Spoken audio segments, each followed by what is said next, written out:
Hello, this is Carlos from the Church of Christ channel. Please subscribe. Today we're going to do a money lesson today from the Bible. And it is going to be talking about don't co-sign on any loans, okay? This is a very important topic. I want y'all to pay close attention as I go over this today. So watch this video about not co-signing a loan, and I'll come right back. Today's question comes from Connie in Connecticut. Dave, I screwed up and I co-signed a car loan for a relative. Now they aren't paying. Shock. And I'm stuck. Would it be better to put it on a zero interest credit card and then pay it, or try to refi it for a better interest rate and pay it off? It'd be better to make them sell it and put the balance on a zero interest credit card, because you're going to be in the hole. But they need to sell it today. You need to go pick the car up and get all in their business and tell them to sign the title.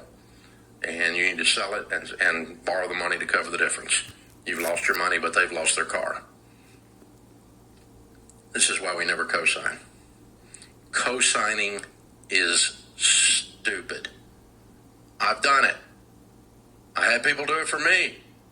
In every case, co-signing is stupid. The Bible scripture for this is in Proverbs 6. We're going to be reading through 1 and 5. My son, if thou be surety for thy friend, if thou hast stricken thy hand with a stranger, thou art snared with thy words of thy mouth. Thou art taken with the words of thy mouth. Do this now, my son, and deliver thyself when thou art come into the hand of thy friend. Go humble yourself and make sure thy friend. Give not sleep to thine eyes, nor slumber to thy eyelids. Deliver thyself as a roe from the hand of the hunter, and as a bird from the hand of a fowler.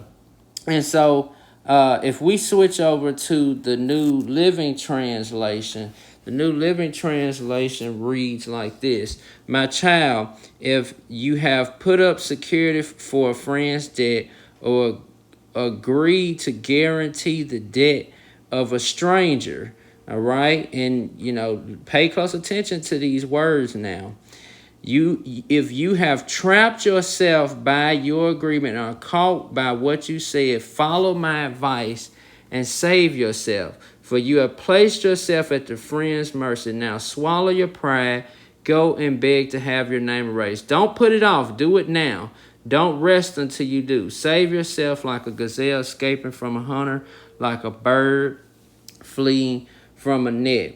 And now these are some study notes here. It says to be sure it is to pledge oneself as a guarantee for another's debts. If the debtor defaulted, the son would have to pay or be liable to seizure.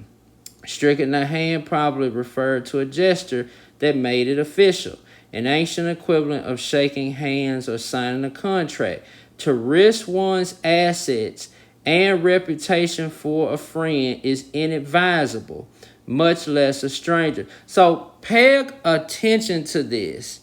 The father is telling the son in Proverbs that if you co-sign on anything and you allow your assets to be compromised based on any type of co-signing, and if your friend defaults, you're basically at risk to pay. And so this is why it's not good to do that. And notice how he told him in the scripture to do it now, to get your name erased. Humble yourself, okay, to get out of this thing.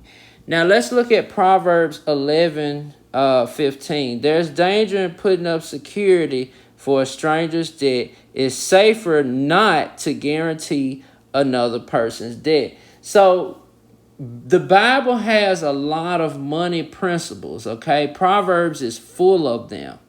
And this is definitely one of them. So I want you to remember this one thing.